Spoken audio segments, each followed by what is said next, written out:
Քաղաքասարակությունը, որպես ժողովրդավարության պահապան, պաշտպան, մեզնից երբեմն պահանջում է բավականին ավտորիտար միջամտություններ։ Այսինքն Ռոբերտ Քոչարյանին ձերբակալելը ավտորիտար միջամտություն է։ Եթե քաղաքական ենթատեքստով է, այո,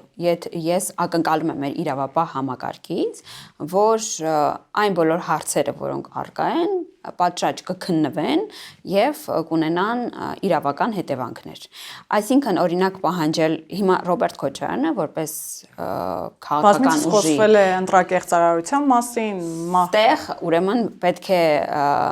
այսպես ասած մունաթը ուղղել իրավապահ համակարգին, որովհետեւ մենք որպես քաղաքական ուժ խոսք ենք տվել, որ լինելու ենք ժողովրդավարից։ Դա ենթադրում է չխառնվել այն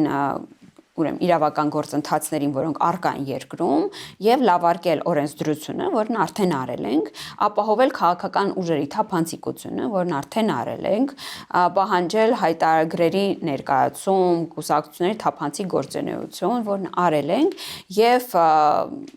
Ռոբերտ Քոչարյանը, որպես քաղաքական ուժի լիդեր, մասնակցել է ընտրությունների եւ ունեցել է որոշ աջակցություն եւ ներկայացված է խորհրդարանում։ Այսինքն մենք որպես քաղաքական ուժ ստեղից զատ անելիք չունենք։